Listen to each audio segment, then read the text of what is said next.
مشیر داخلہ و احتساب شہزاد اکبر پریس کانفرنس کر رہے ہیں۔ سپریم کورٹ آف پاکستان نے نااہل قرار دے دیا 17 کو، اور یہ ایک سرٹیفائڈ جھوٹے قرار پائے from the highest applet forum supreme court of Pakistan larger bench کی طرف سے۔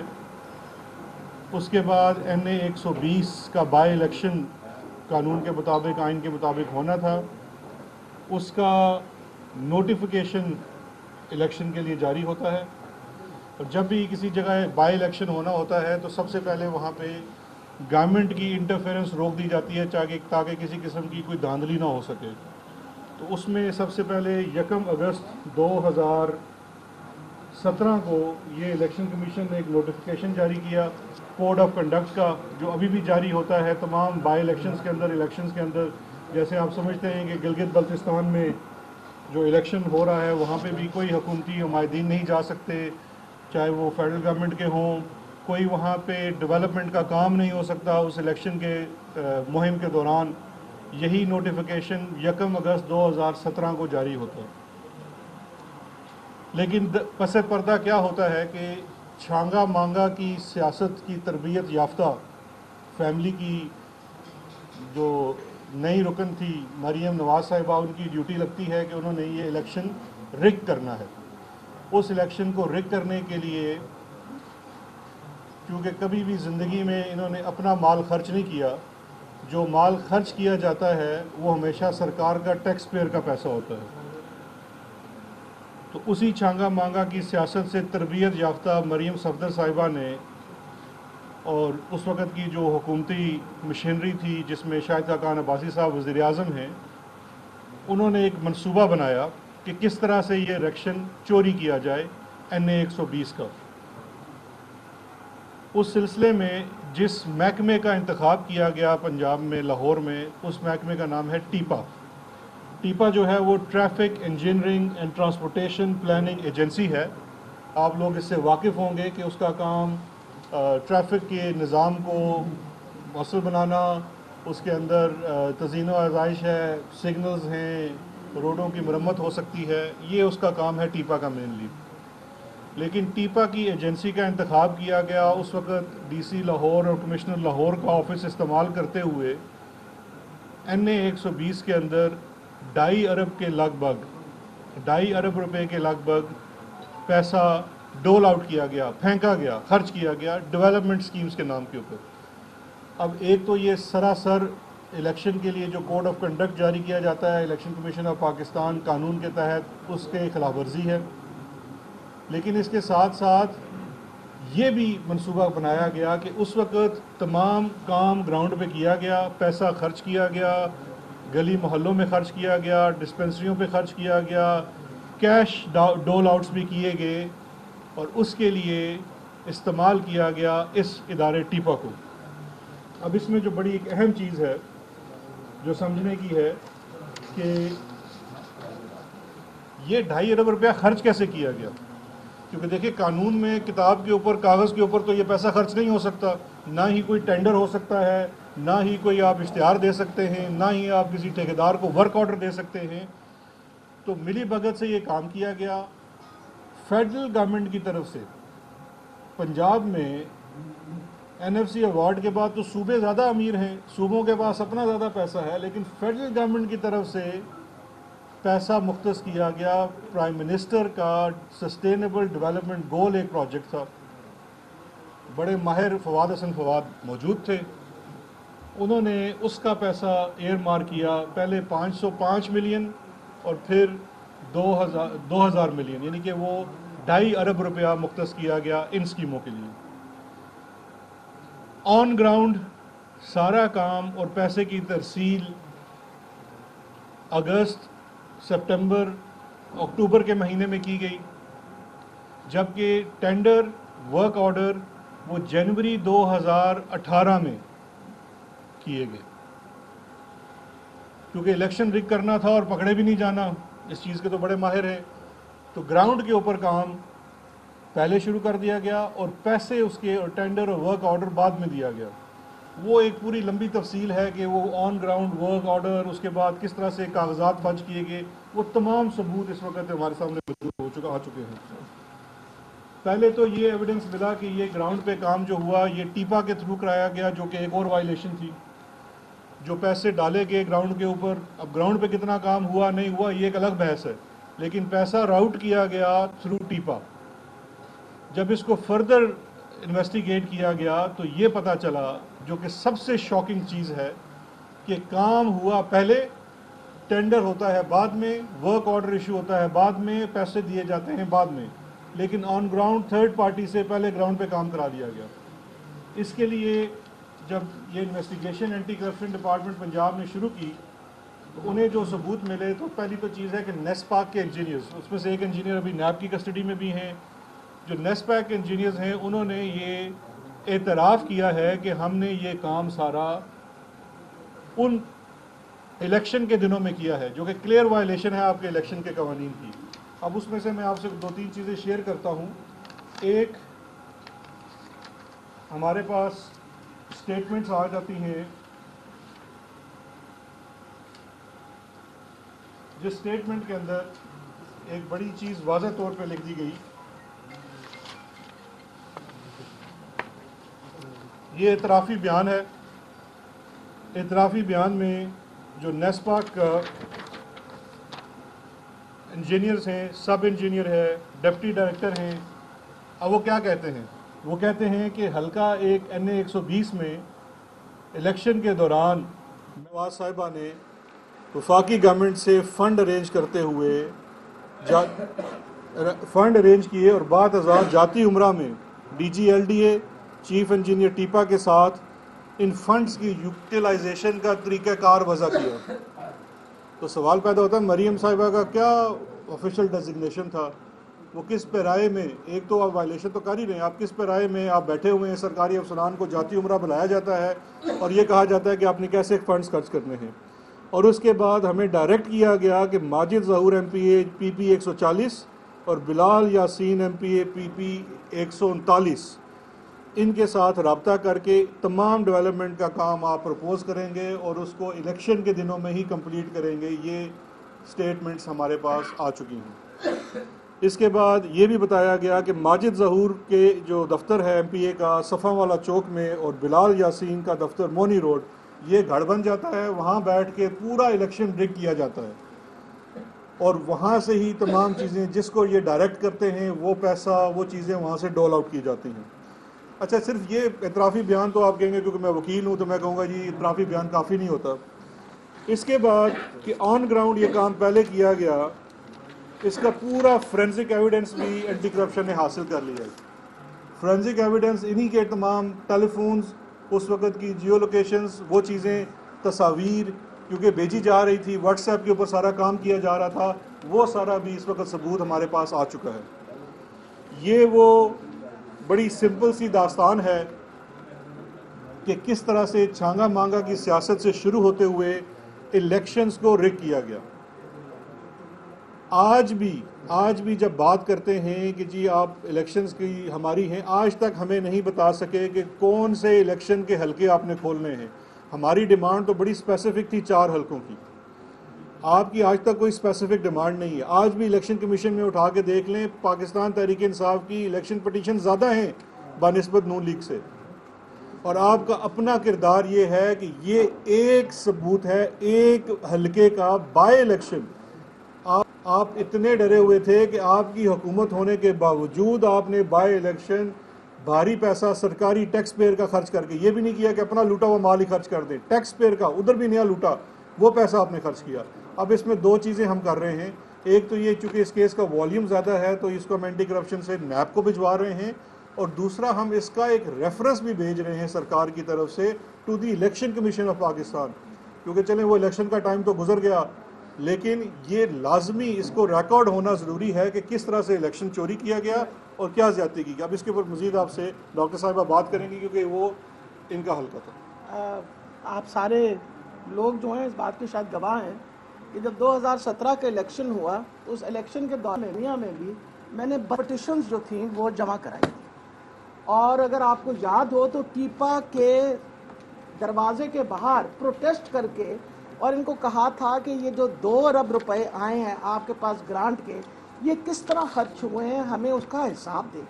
یہ آج نہیں بات ہو رہی، میں بات اس لیے کہہ رہی ہوں کہ شکر ہے خدا کا کہ جو میرے کلیمز تھے اس وقت کہ یہ ساری الیکشن رگ ہو رہی ہے اور ہمارے ساتھ زیادتی ہو رہی ہے، جب ان کی حکومت تھی اس دورانیہ میں نے الیکشن کمیشن کے پاس میرا خیال ہے شاید ہسٹری میں اتنے زیادہ پٹیشنز کسی نے جمع نہیں کروائے جتنے میں نے کرائے، ایویڈنس کے ساتھ ہم نے جمع کروائے، دکھایا کہ کس طرح کام ہو رہا ہے الیکشن کے دورانیہ میں۔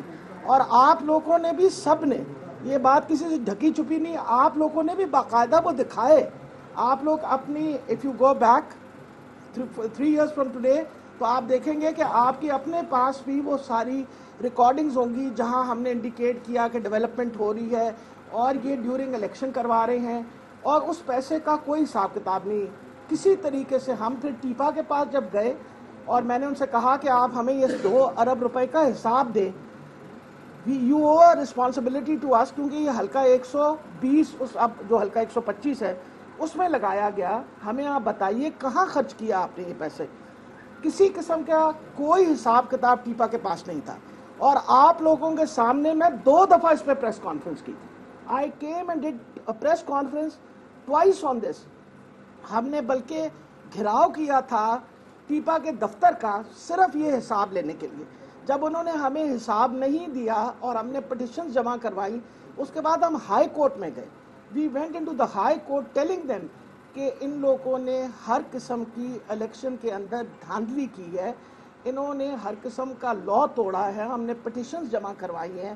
اور اس کے بعد یہ ساری چیزیں، کیونکہ نیچرلی الیکشن کا پھر دوسرا سوال شروع ہو گیا تھا، تو میں آپ کو یہ بتا رہی ہوں کہ جو شہزاد صاحب آج کہہ رہے ہیں، شکر ہے کہ جو میں کلیم کرتی تھی اس وقت آج وہ سچ ثابت ہو رہا ہے۔ ہماری تو اس وقت کوئی بات ہی کوئی نہیں سنتا تھا، جب میں بار بار شور مچاتی تھی کہ یہ سارا الیکشن رگڈ ہے، کیونکہ میں نے وہاں سے الیکشن لڑا تھا، اور آپ لوگ سارے جو ہیں اس بات کے گواہ ہیں کہ میں نے بارہا دفعہ اس پہ کہا تھا ان 2 ارب روپوں کے اوپر، ایک دفعہ نہیں، اس سے اوپر کم سے کم میری 100 سٹیٹمنٹس ہیں کہ انہوں نے 2 ارب روپے فیڈرل گورنمنٹ نے بھیج کے، جس طرح ان کا اس کے علاوہ 55، میں تو اس 2 ارب کو رو رہی تھی، یہ تو آج پتہ چلا کہ 2 کی جگہ 2.5 ارب روپے ہے، یعنی یہ صرف ایک حلقے کے اوپر۔ اور میں آپ کو بتاتی ہوں، یہ سٹینڈنگ لوگ بات کیا کرتے تھے کہ وہاں کے کاؤنسلر کہتا تھا کہ ہمارے پاس اتنے پیسے ہیں، ہم سڑکیں 3 دفعہ توڑ کے دوبارہ بنا سکتے ہیں۔ آپ کا کیا خیال ہے کہ یہ کیوں ان کو دیے گئے تھے؟ اٹ واز بالکل اس سے بڑی دھاندلی نہیں اور ہو سکتی۔ مجھے افسوس ہوتا ہے کہ اس وقت مریم بی بی جو ہیں ووٹ کی عزت کو نکلی ہیں، اس وقت ووٹ کی کوئی عزت کو کیا ہوا تھا؟ اس وقت ووٹ کو عزت نہیں دینی چاہیے تھی۔ میں تو آپ کو پتہ ہے ایک مڈل کلاس بندہ تھی، ایک الیکشن لڑ رہی تھی، گلی گلی پھر کے ووٹ مانگ رہی تھی، اور ایک اتنی بڑی حکومت کی مشینری کو فیس کر رہی تھی، اور آپ کے سامنے بار بار یہ بات لا رہے تھے۔ تو آج الحمدللہ کم سے کم میں تو سرخرو ہو گئی ہوں، اور میں بہت شکر گزار ہوں فیڈرل گورنمنٹ کی کہ کم سے کم انہیں انویسٹیگیٹ کر کے جو باتیں ہم نے کہی تھیں وہ سب صحیح نکلی ہیں۔ بہت شکریہ۔ سر باری باری کریں، آپ پہلے کر لیں پھر آپ یہ بتائیں کہ پرائم منسٹر نے جو میڈیا کے ذریعے نیوز آ رہی ہے، پرائم منسٹر نے گرین سگنل دے دیا کہ اپوزیشن احتجاج جلد سے جلد آئی ڈی آ کے وہ کر دے، لیکن اس وقت آپ وزیر داخلہ بھی ہیں، اس وقت جس قسم کی اپوزیشن کلیئر کر رہی ہے کہ رکاوٹیں کھڑی کی جا رہی ہیں، کنٹینر لگائے جا رہے ہیں، گجرانوالہ میں ریڈز ہو رہی ہیں، یہ معاملہ کون کر رہا ہے؟ اگر پرائم منسٹر انہیں کلیئرنس دے رہے ہیں کہ آپ جا کے کریں جلسہ؟ نہیں، دیکھیں 2 چیزیں ہیں۔ پہلے ایڈ کر لیں کہ جو آج جو کورونا ایڈوائزری بورڈ نے ایک سجیشن دی ہے کہ پنجاب میں دفعہ 144 لگائی جائے، اس کے پولیٹیکل اسپیکٹ کیا ہوں گے؟ لیکن کورونا کو تو روکنے کے لیے ہے، لیکن اس کا پولیٹیکل امپلیکیشن بھی تو اپوزیشن کے لیے میں اس پہ کرتا ہوں، پھر ڈاکٹر صاحب اب اس میں کچھ ایڈ کر دیں گے کیونکہ ان کا سبجیکٹ ہے۔ دیکھیں 2 چیزیں ہیں، ایک تو بڑی واضح چیز آپ کو معلوم ہونی چاہیے۔ پہلی بات میں ایک کامنٹ اپنا بھی کر دوں کہ آپ نے اس کا مطلب ہے میری پریس کانفرنس میں آپ زیادہ توجہ نہیں، سوال آپ کا وہ تھا۔ دیکھیں پرائم منسٹر صاحب کا جو اس کے اوپر کلیئرٹی ہے، وہ کلیئرٹی تو بڑی سمپل سی ہے۔ پرائم منسٹر صاحب تو ایک سیاسی سٹرگل کر کے 22-24 سال ایک پارٹی کے اندر سٹرگل کر کے، جلوس کر کے، جلسے کر کے وہ اقتدار میں آئے ہیں، تو ان کے ہوتے ہوئے تو کسی بھی لیگل لیجیٹمیٹ پولیٹیکل گیدرنگ کے اوپر سوال ہی پیدا نہیں ہوتا کوئی چیز ہو، اور یہ ہو بھی نہیں رہی ہے آن گراؤنڈ کے اوپر۔ اب ویسے ہی میں خود جا کے کہنا شروع کر دوں کہ مار دیا تو یہ تو کوئی اور بات ہے. آپ پورا ایک پروسیس ہے, ڈیو پروسیس ہے, جس طرح سے ہوتا ہے آپ کا. یہ دیکھیں ڈیولوشن کی بات ہوتی ہے, ڈسٹرکٹ انتظامیہ نے آپ کو اجازت دینی ہے, انہوں نے یہ SOPs طے کرنے ہیں, ان کا اختیار ہے, انہی کے ساتھ آپ کی ہے. اس میں یہ کوئی وہ والا دور نہیں ہے کہ تمام کام فواد حسن فواد یا وہاں سے اوپر بیٹھ کے شاہد خاقان عباسی کہ NA 120 کا الیکشن رگ کیسے کرنا ہے, پیسے کیسے آئیں گے. یہ نہیں ہے. ڈیولوشن ہے, جلسے کی اجازت وہاں سے ہوگی. شہر کے اندر بھی جو روٹس بنائے جانے ہیں وہ ضلعی انتظامیہ ہے, جہاں جہاں آپ نے جانا ہے. فیڈرل گورنمنٹ کا صرف ایک کنسرن ہے جو کہ پروونشل گورنمنٹ کا ہے, اور یہ میں بات کر رہا ہوں اپنے NCC کے اوپر. 2 دن پہلے NCC کا ہوا جس میں 4 صوبے ہیں, تمام پولیٹیکل لیڈرشپ ہوتی ہے. کووڈ کا پھر سے اپورڈ ٹرینڈ نظر آ رہا ہے. آپ جانتے ہیں چیف منسٹر بلوچستان کل پازیٹیو ہو گئے. آج صبح میں دیکھ رہا تھا کہ ساہیوال میں ایک اسپتال میں 5 ڈاکٹرز ان کا پازیٹیو رزلٹ آ گیا. اسی طرح سے ہماری اس وقت پروونشل گورنمنٹ میں کل آیا تھا تو مجھے پتا چلا ہمارے 2-3 سیکٹریز ہیں, چیئرمین PND ہیں, وہ پازیٹیو ہیں. ٹرینڈ بڑھ رہا ہے. ہم میں سمجھتا ہوں ہماری جوائنٹ ایفرٹ کی وجہ سے ہم نے اس کو بڑا کرٹیل کر کے رکھا ہے. تو کسی بھی قسم کی ایکسائٹمنٹ میں آپ ضرور پولیٹیکل گیدرنگ کریں, لیکن کوئی SOPs جو بھی چیزیں ہیں باقی جو آج وہ, چونکہ ہم نے فیصلہ NCC نے اس پہ حتمی فیصلہ صوبوں پہ چھوڑا ہے. ہر صوبہ اپنی ground realities, trends, scientific data کو دیکھتے ہوئے فیصلہ کرے کہ اس نے کیا SOPs بنانے ہیں. 144 تو ایک وہ ایکسٹریم ہے, وہ بھی اگر صوبہ کرنا چاہے اپنے ٹرینڈز دیکھ کے علاقے. میں آپ کو اسلام آباد کا بتا سکتا ہوں. اسلام آباد میں اس وقت 4-5 جگہیں ایسی ہیں جو کہ سمارٹ لاک ڈاؤن میں ہیں. G10 کا سیکٹر ہے, I9 کا سیکٹر ہے, اس کے جو بھی ایریا ہمیں انفیکٹڈ ملتا ہے ہم اس کو پورا لاک ڈاؤن کر دیتے ہیں. وہاں پہ پھر آمد و رفت کا سلسلہ بھی بند ہو جاتا ہے. تو اب یہ ٹرینڈ کے اوپر ہوگا, وہ ہوگا, یہ اس پہ تو ڈاکٹر صاحب بتا دیتے ہیں. سر کلیئرٹی لے لیں. پہلے تو سب سے بڑی بات ہے کہ جو انہوں نے بات کہی ہے وہ بڑی امپورٹنٹ ہے کہ کیا کوئی رکاوٹ کی جا رہی. کوئی رکاوٹ نہیں ہے, بالکل کوئی کسی کو روکا نہیں جا رہا. میں نے آپ سے پہلے بھی کہا ہے اور میرا خیال ہے ہر پروگرام میں بھی کہتی ہوں کہ ایک انکریزنگ ٹرینڈ ہے. یہ کسی کو میں کو چھپا کے کہیں اور سے کہیں نمبر تو نہیں لے کے آ رہی نا. یہ نمبر وہ ہیں جو روزمرہ کے ٹیسٹ ہوتے ہیں. آپ لوگوں کو آج سے 5 مہینے پہلے یاد ہو تو میں نے آپ کو کہا تھا GT بیلٹ, لاہور, گجرانوالہ, گجرات, اپنا ادھر یہ کیا کہتے ہیں JLM اور راولپنڈی, ایگزیکٹلی وہی والے میں ابھی بھی نمبر آف پیشنٹس انکریز کر رہے ہیں. مریضوں کی تعداد بڑھ گئی ہے. صرف گجرانوالے کے اندر ہم نے 8 اسکول بند کر دیے اس وجہ سے کہ وہاں بچوں کے اندر کرونا نظر آیا. اب آپ مجھے یہ بتائیے کہ جس وبا میں سے اور جس تکلیف سے ہم گزر چکے ہیں, کیا ہمیں SOPs کا نہیں ہدایت دینی چاہیے؟ ہم نے نئے SOPs بنائے ہیں, آج ہم نے کرونا کمیٹی میں پیش کیے ہیں. میں نے آج ابھی لا منسٹر صاحب سے کہا ہے کہ آپ مہربانی کر کے اپوزیشن کے جو بندے ہیں ان کو بلا کے ان کے ساتھ ان SOPs پہ ڈسکشن کر لیں, ان سے نیگوشیٹ کر کے کہیں کہ مہربانی کر کے آپ یہ SOPs فالو کریں. میرا خیال ہے اس میں تو کوئی میرے خیال ہے غلط کام ہم نہیں کر رہے, SOPs فالو کرنے کے لیے کہہ رہے ہیں نا.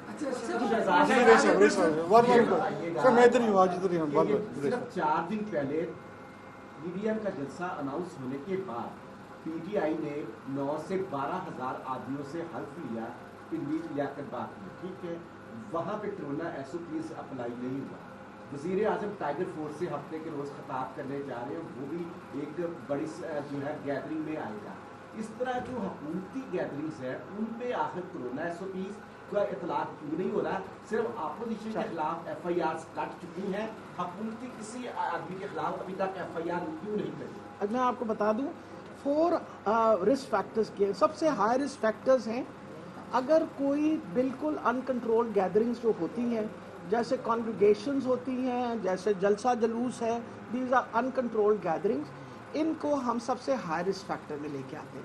جو آپ کا میڈیم رسک فیکٹر ہے وہ ہیں کنٹرول گیدرنگ. کنٹرول گیدرنگ ہے آپ کنونشن ہال کے اندر بیٹھے ہوئے ہیں, آپ نے اسپیسنگ کر لیا, آپ نے انشور کیا لوگ ماسک پہن کے اندر آئیں, اینڈ یو آر وانٹنگ کے. اور ایک جو لو رسک ہے وہ ہے جیسے فار ایگزامپل کلاس رومز ہیں ہمارے بچوں کے اسکولوں کے, یہ باقاعدہ ہائی رسک میڈیم. آج ہم آپ کو وہ سارے SOPs بھیج دیں گے جو آپ نے سوال کیا ہے. یہ بالکل آپ کہہ رہے ہیں کہ ہم نے کہا, تو میں آپ کو بات بتا رہی ہوں کہ میری آلریڈی اس دن بھی سیف اللہ نیازی صاحب سے میں نے ریکویسٹ کی ہے کہ آئندہ اس طرح کی آپ کوئی گیدرنگ نہ کریں.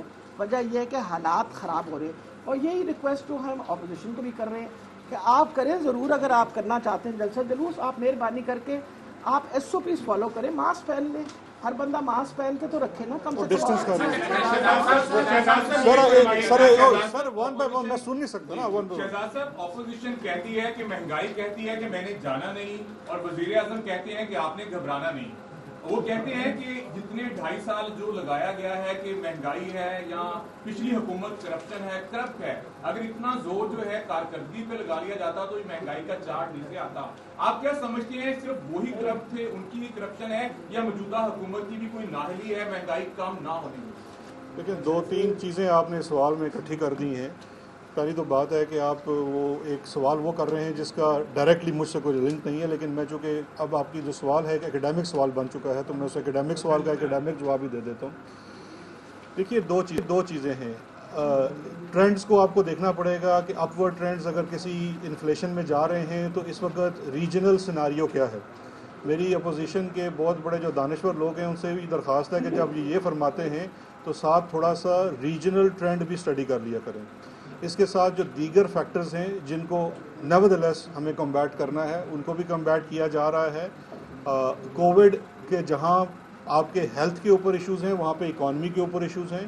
پوری دنیا یہ سراہ رہی ہے کہ ہم سے بہت برے حال میں اکنامکلی بھی بہت سارے ممالک ہیں. ہم